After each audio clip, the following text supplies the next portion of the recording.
Well, hi there. So in this video, we're going to do some practice with game theory and oligopoly. So we'll get started. First, we've got Mr. Kleinberg, Mr. Schwent. They have two choices. They could go to the club, they could go to the movies. So we'll go ahead and solve this, and then we're going to answer the 4 questions. If Mr. Kleinberg thinks that Mr. Schwent is going to go to the nightclub, Mr. Kleinberg could get 2 utils or could get 5. And we know from previous unit that 5 is better than 2.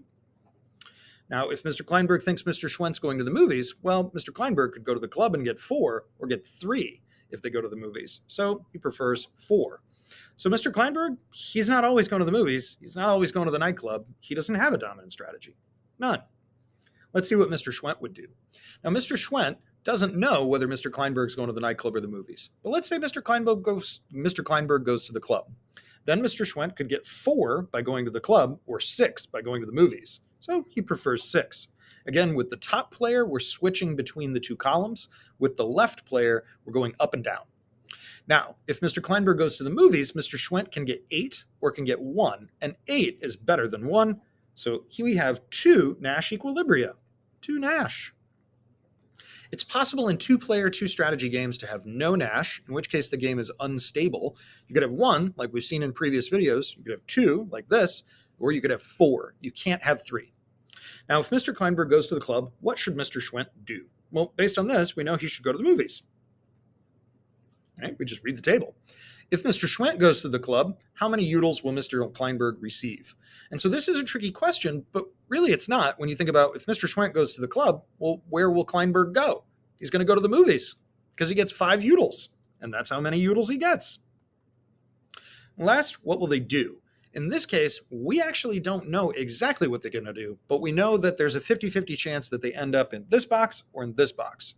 Now, this one is a Pareto optimal box. This one's not. But if they got stuck in the top right box, they will not move down to that bottom left box unless they work together and cooperate. Again, this is a non-cooperative outcome, and so is this.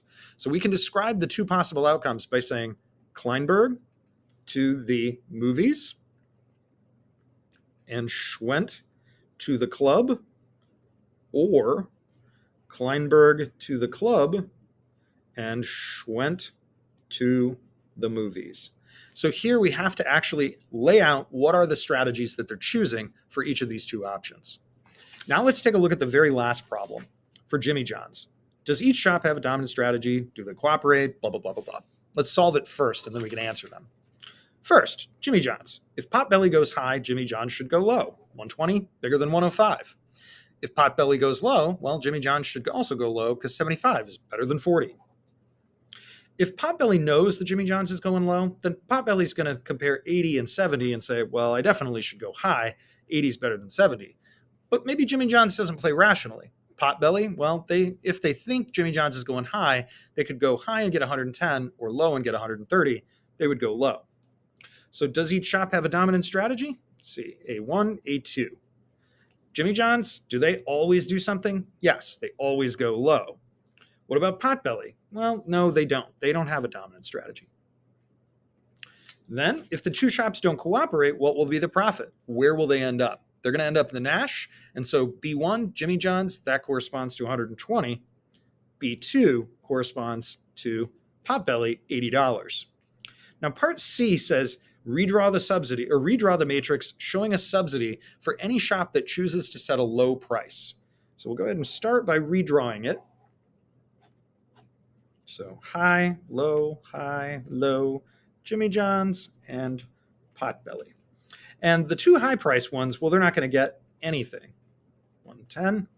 And the 2 low ones, so I'm just using these numbers up here, they're going to get added to them.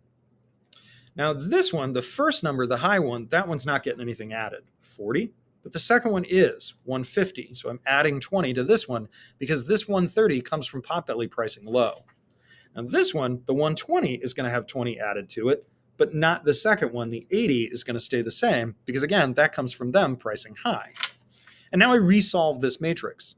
So here we have here, and now they go low still, and then here, and here, and it switched our Nash. Notice that the original Nash was here, and now we've got a Nash in low, low, which is probably the goal. So C1, would Potbelly choose to set a high or a low price? Well, they're going to go low. And the reason is because 90 is bigger than 80, right? And we know that that's going to be the outcome. We could also say, and 150 is bigger than 110. So that's why they're always going low. We're comparing the value that Potbelly would be earning if they went high. 90 is bigger than 80, 150 is bigger than 110. And then C2 says, would profits for Jimmy John's go up, down, or stay the same? Explain with values. So this one's not bad at all. We already know that they're earning 120 before. That was what we figured out before. Well, what are they earning now? 95. So decrease, because 120 is less than 95. And that's it. That's the hard part. Hopefully this helps you. I'll see you next time.